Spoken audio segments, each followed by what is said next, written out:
welcome to my channel Anu's Brain. I hope you all are well. So guys, we are continuing with this chapter Cell the Unit of Life और हमारा आज का topic है cell theory. तो बच्चों आज हम cell theory के बारे में पढ़ेंगे। सेल थ्योरी से रिलेटेड डिस्कवरीज मैं आपको बताऊंगी। सेल थ्योरी क्या होती है, इसके फंडामेंटल फीचर्स क्या होते हैं, मॉडर्न सेल थ्योरी क्या है, एक्सेप्शंस क्या है सेल थ्योरी के। तो सेशन को लास्ट तक देखना बहुत जरूरी है। तो चलिए सेशन को शुरू करते हैं। ओके, नाउ डिस्कवरीज पढ़ेंगे। सबसे पहले सेल थ्योरी किसने दी थी। अब इन दो साइंटिस्ट के बारे में तो आप जानते ही हैं, ठीक है, इन दो महान हस्तियों के बारे में जिनका नाम बहुत जरूरी है इस चैप्टर में। तो सेल थ्योरी में आते हैं दो बहुत इंपॉर्टेंट नाम, शील्डन एंड शॉन। ठीक है, Schleiden and Schwann they together formulated the cell theory. So यहाँ पे एक क्वेश्चन बनता है नीट में और बहुत सारे और एग्जाम्स में, बीएचयू में, ठीक है, और उसमें और अलग तरीके के जो हमारे मेडिकल एग्जाम्स होते हैं, ठीक है, अलग अलग सिटीज में जो होते हैं, बहुत बार ये क्वेश्चन आ रखा है कि हु प्रपोज्ड सेल थ्योरी। तो यहाँ पे आपका जो आंसर होगा वो होगा Schleiden and Schwann they together formulated the cell theory. Clear है इतना? आगे बढ़े। नाउ हम सबसे पहले शील्डन के बारे में पढ़ेंगे। शील्डन इन्होंने अपना काम जब दिखाया लोगों के आगे, सो 1838 में, ये ईयर भी आप याद रख लें तो बहुत आपको बेनिफिट होगा। तो शील्डन 1838 में क्या थे, एक जर्मन बॉटनिस्ट थे। ठीक है, नाउ क्वेश्चन इससे भी आ जाता है कि कौन एक बॉटनिस्ट था और कौन एक जोलॉजिस्ट था। ठीक है, तो ये जो शील्डन थे ये एक बॉटनिस्ट थे, जर्मन बॉटनिस्ट थे, और शॉन जो थे ये एक जूलॉजिस्ट थे। क्लियर है? ये भी आपसे क्वेश्चन में पूछा जा सकता है। ओके, नाउ हम वापस से चलते हैं शील्डन पे। तो शील्डन 1838 में आए, ठीक है, इन्होंने अपना वर्क दिखाया और एक जर्मन बॉटनिस्ट थे। इन्होंने बहुत सारे प्लांट्स पे स्टडी करी, उस टाइम पे बहुत सारे प्लांट्स में स्टडी कर रहे थे, और इन्होंने ये बताया कि all the plants they are made up of different kind of cells which form the tissue of the plant. कि भाई जो प्लांट है उसमें तरह तरह की सेल होती हैं और वो ही उन प्लांट के टिश्यूज को बनाती हैं। तो ये बताया था हमारे शील्डन ने। यहाँ तक क्लियर है? क्योंकि भाई ये एक बॉटनिस्ट थे और उस टाइम पे ये प्लांट्स के बारे में स्टडी कर रहे थे, तो उन्होंने डिफरेंट प्लांट्स में देखा कि एक ही चीज है कि तरह तरह के सेल हैं, डिफरेंट टाइप्स के सेल हैं, और वो टिश्यूज बना रहे हैं जो कि प्लांट को हेल्प कर रहे हैं, प्लांट का स्ट्रक्चर फॉर्म कर रहे हैं। और आपको पता भी है कि बेसिक यूनिट जो है हमारी cell, the group of cell is called tissue. ठीक है ना, ग्रुप ऑफ टिश्यू फिर ऑर्गन बनेगा, तो उस हिसाब से चलता है एक स्ट्रक्चर, पर्टिकुलर स्ट्रक्चर फॉर्म होता है एक लिविंग ऑर्गेनिज्म का। ओके, नाउ शॉन आए थे 1839 में। ये एक ब्रिटिश जोलॉजिस्ट थे, ये भी आपको याद रखना है। ये ईयर और वो कौन थे, जोलॉजिस्ट थे या फिर बॉटनिस्ट थे। सो शॉन एक ब्रिटिश जोलॉजिस्ट थे। अब इन्होंने क्या क्या चीजें करी, तो इनकी चीजें मैंने लिखी है क्योंकि ये सम काइंड इम्पोर्टेंट है। ओके, सो चलिए देखते हैं क्या क्या इन्होंने बताया था। सबसे पहला, he reported that cell had a thin layer which is today known as plasma membrane। तो सेल के ऊपर एक पतली सी लेयर होती है, आज के टाइम में हम उसको प्लाज्मा मेम्ब्रेन कहते हैं। तो उस चीज के बारे में इन्होंने बताया था, शॉन ने बताया था। ओके, तो प्लाज्मा मेम्ब्रेन से रिलेटेड चीज अब शील्डन शॉन दोनों ने नहीं, सिर्फ शॉन ने बताई थी। ठीक है, इसको गलत मत करके आना, यहाँ से भी क्वेश्चन फ्रेम हो सकते हैं आपके लिए। ओके, नाउ इसको भी मैं अंडरलाइन कर देती हूँ, ये भी इंपॉर्टेंट चीजें हैं। नेक्स्ट पॉइंट इन्होंने क्या बोला था, he concluded that the presence of cell wall is a unique character of plant cells। ठीक है, ऑल्दो ये एनिमल्स के बारे में स्टडी कर रहे थे, पर हाँ जब इन्होंने कंपैरिजन में देखा तो इन्होंने बताया कि भाई प्लांट सेल के पास एक यूनिक कैरेक्टरिस्टिक है कि दे हैव सेल वॉल। ठीक है, जबकि एनिमल्स के पास, एनिमल की सेल के पास, they do not have cell wall.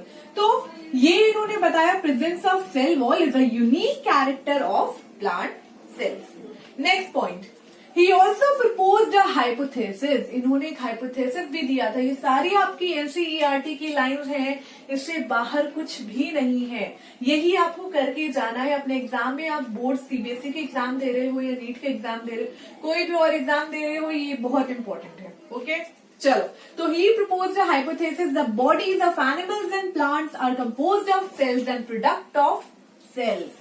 Different animals और प्लांट की बॉडीज ये सेल की फॉर्मेशन है, they are the product of cell, और वो सेल से ही बनी हुई है, ठीक है। So the bodies of animal and plants are composed of cells and product of cell.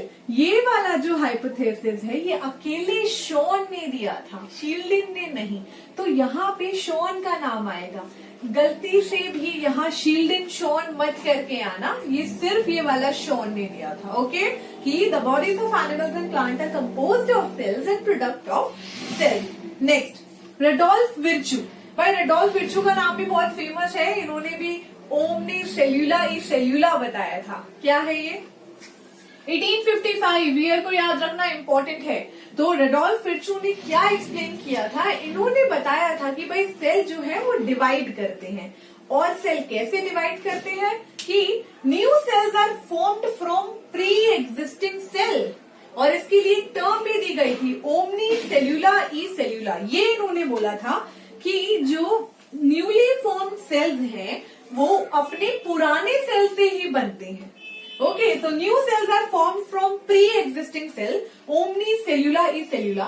यहाँ से भी बहुत बार क्वेश्चन आ चुका है कि who proposed this omni cellula e cellula, या फिर who proposed this line like new cells are formed from pre-existing cell। ये किसने हाइपोथेसिस दिया था, किसने बताया था? तो ये वाला जो है, ठीक है, रेडोल्फ विर्चू ने दिया था, ठीक है। ये मॉडिफाइड दी सेल थ्योरी। तो एक और क्वेश्चन एडअप हो गया कि who modified the cell theory, और who modified the cell theory और इस लाइन को ऐड करा ओमनी सेल्यूला ई सेल्यूला, तो रेडोल्फ विर्चू का नाम वहां पे आएगा। तो भाई ये भी बहुत इंपॉर्टेंट नाम है, ठीक है। नाउ आगे अब हम डिस्कस करेंगे अपने सेल थ्योरी के फंडामेंटल फीचर्स, ओके।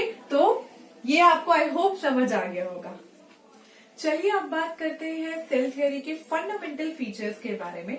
वैसे तो एक लंबी चौड़ी लिस्ट आपको मिल जाएगी बहुत सारी बुक्स में इन फंडामेंटल फीचर्स की, पर जो इम्पोर्टेंट मुझे लगा मैं सिर्फ यहाँ बोर्ड पे वही लिखती हूँ जो आपके लिए इम्पोर्टेंट है, ठीक है। कुछ एक्स्ट्रा नहीं भरती हूँ ताकि आप लोगों के लिए भी सिलेबस थोड़ा सा हल्का हो जाए और कंटेंट थोड़ा सा छोटा हो जाए, ठीक है, कंसाइज हो जाए। नाउ सबसे पहला फीचर है all living organisms are composed of cells and product of cells. तो ये आप सबको ही पता है कि भाई सारे लिविंग ऑर्गेनिज्म, ठीक है, मैं एक लिविंग ऑर्गेनिज्म हूँ, आप एक लिविंग ऑर्गेनिज्म हो, आपका डॉग है, आपका कोई भी पेट है, आपकी कैट है, ठीक है, आपके प्लांट्स हैं, तो अभी सारे जो लिविंग ऑर्गेनिज्म हैं, एक अमीबा है, तो ये सारे लिविंग ऑर्गेनिज्म सेल से मिलके बने हैं, और यूनिसेल्युलर भी हो सकते हैं, मल्टी सेल्युलर भी हो सकते हैं। So they are composed of cells and product of cells. Clear है? Next, all cell arise from pre existing cells. जैसे कि हमारे रेडोल्फ विर्चू भाई साहब ने कहा था कि सारी सेल्स जो हैं अपनी प्री एग्जिस्टिंग सेल से ही बनी हुई है ना, ओमनी सेल्यूला ई सेल्यूला। तो इसीलिए ये वाला भी एक फंडामेंटल फीचर है। एक सेल जब डिवाइड करती है तभी उससे दो सेल फॉर्म होती है ना। अब वो माइटोटिकली डिवाइड करे और मियोटिकली डिवाइड करे, वो कैसे भी डिवाइड करे, बट वो अपनी प्री एग्जिस्टिंग सेल से ही फॉर्म हुई है। Next, all cells are basically alike in their chemistry and physiology। अब हर सेल की जो केमिस्ट्री और फिजियोलॉजी है वो सेम होती है, मतलब एक सेल का जो बेसिक ढांचा है जिससे वो मिलके बना है, जैसे कि जिसमें सेल में जो भी कंपोनेंट है, ठीक है, वो कार्बन ले रहा है, मतलब उसमें कार्बन है, हाइड्रोजन है, ऑक्सीजन है, फास्फोरस है, तो ये जो भी एलिमेंट्स है, ये जो भी उसकी केमिस्ट्री है वो सारी सेल्स में सेम होगी। और फिजियोलॉजी की भी अगर हम बात करें तो वो भी लगभग सभी में सेम होगी। तो ये भी एक फंडामेंटल फीचर है, ठीक है, सेल थ्योरी का। नाउ मॉडर्न सेल थ्योरी पे आते हैं।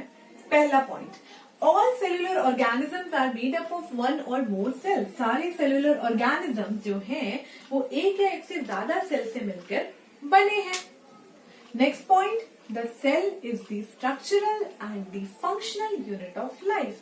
हाँ जी, तो ये मैंने आपको लेक्चर 1 में ही बता दिया था कि सेल कैसे स्ट्रक्चरल और फंक्शनल यूनिट है, ठीक है, कैसे ये हमारा एक ढांचा, ये मेरा फ्रेमवर्क खड़ा कर रही है सेल, ये स्ट्रक्चरल यूनिट है, और कैसे वो एक फंक्शनल यूनिट है क्योंकि वो अपने सारे फंक्शंस खुद ही परफॉर्म करती है, इंडिपेंडेंटली एग्जिस्ट, ठीक है, कर पाती है। तो फंडामेंटल फीचर भी है लाइफ का।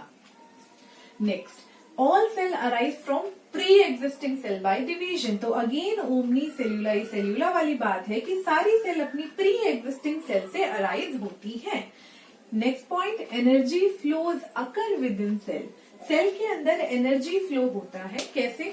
जो सेल है वो रिएक्शन करती है, ठीक है, रिएक्शंस लाइक वो अपने प्रोसेसेस करती है। सेल डाइजेशन कर रही है, सेल रेस्पिरेशन कर रही है। एक इंडिविजुअल सेल ये सारे प्रोसेसेस करती है। सेल अपना वेस्ट को रिमूव कर रही है। तो ये सारी प्रोसेस में कहीं ना कहीं एनर्जी जो है वो निकलती है, ठीक है। तो सेल के अंदर एनर्जी का फ्लो बना रहता है, ठीक है। It is related to the metabolism and biochemistry of the cell, ठीक है। तो energy flows occur within cell.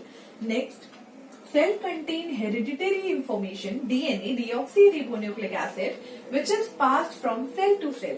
तो सेल के पास हेरिडिटरी इंफॉर्मेशन होती है जो कि डिफरेंट डिफरेंट जो सेल्स वो बनाएगी उसमें पास ऑन होती रहती है। आपको पता है कि मेरी बॉडी की भाई सारी सेल्स जो है, एक सेल के पास जो हेरिडिटरी इंफॉर्मेशन है और उसके अलावा जो सारी सेल्स है उन्हीं के पास भी वही हेरिडिटरी इंफॉर्मेशन होगी। तो इसीलिए the cell contain hereditary information और ये हेरिडिटरी इंफॉर्मेशन पास होती रहती है वाइल कॉपिंग। जब फोटोकॉपी होती है, फोटोकॉपी समझ रहे हो ना आप, जब सेल डिवाइड होती है तो हेरिडिटरी इंफॉर्मेशन भी पास ऑन होती है, same to same pass on होती है। Next, all cells have basically the same chemical composition. तो ये वाला जो टर्म है इससे रिलेटेड है। सेम केमिकल कॉम्पोजिशन होता है हर सेल का। सेल्स जो होम्योस्टेसिस, सेल्स जो है वो अपना इंटरनल एनवायरमेंट, ठीक है, अपना कांस्टेंट इंटरनल एनवायरमेंट मेंटेन करने के लिए सक्षम रहती हैं, सक्षम है इस चीज में। अपना कांस्टेंट इंटरनल एनवायरमेंट वो मेंटेन कर लेती हैं, इसीलिए उस चीज को होम्योस्टेसिस कहा जाता है। सेल्स होम्योस्टेसिस भी दिखाती हैं। तो ये थी हमारी मॉडर्न सेल थ्योरी के फीचर्स, ठीक है, जो कि इम्पोर्टेंट है। इसको आप पढ़ के जाएंगे और काफी आपकी हेल्प होगी बहुत सारे क्वेश्चंस में। अब इसके बाद रह गए एक्सेप्शंस, जो कि सेल थ्योरी के एक्सेप्शंस हैं। अब इसके बाद हम वो देखेंगे। ओके, चलिए अब बात करते हैं सेल थ्योरी के कुछ एक्सेप्शंस के बारे में। सबसे पहला एक्सेप्शन है non cellular organism such as viruses do not obey cell theory. तो जो नॉन सेल्यूलर ऑर्गेनिजम्स हैं जैसे कि वायरसेस हो गए, ठीक है। अब वायरसेस क्या है? It is a entity between living and non living organism.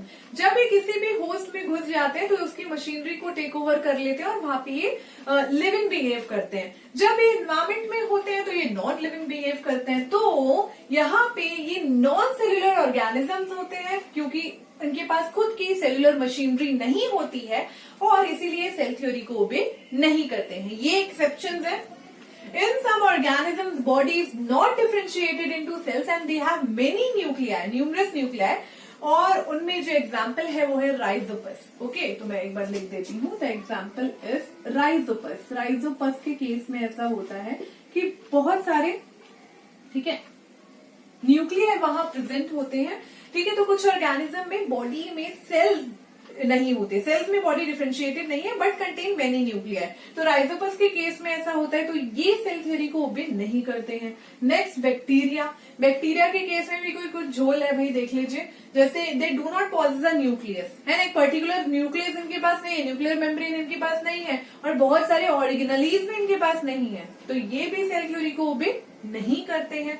RBCs continue to live without nucleus and other organelles. तो जब आरबीसी मेच्योर हो जाती हैं तो उनमें से सारे ऑर्गेनेलीज और सारे जो इनका न्यूक्लियस है वो चला जाता है, ये इन्यूक्लिएटेड हो जाती है। तो ये भी कुछ टाइम के बाद सेल थ्योरी को ओबे नहीं करती हैं। तो ये कुछ एक्सेप्शंस है सेल थ्योरी के जो कि आपको याद रखने हैं, ठीक है। तो इससे क्वेश्चन भी आ रखा है कि which of the following is the exception to the cell theory, और इसका आंसर आप मुझे कमेंट बॉक्स में, ठीक है, लिख कर भेजिए कि इसका क्या आंसर होगा जो क्वेश्चन मैंने अभी आपको पूछा है। ओके, नाउ फाइनली हमने सेल थ्योरी खत्म कर लिया है। ये एक्सेप्शंस में याद रखिएगा। ओके, हमारे नेक्स्ट सेशन में हम आगे इस चैप्टर को कंटिन्यू करेंगे।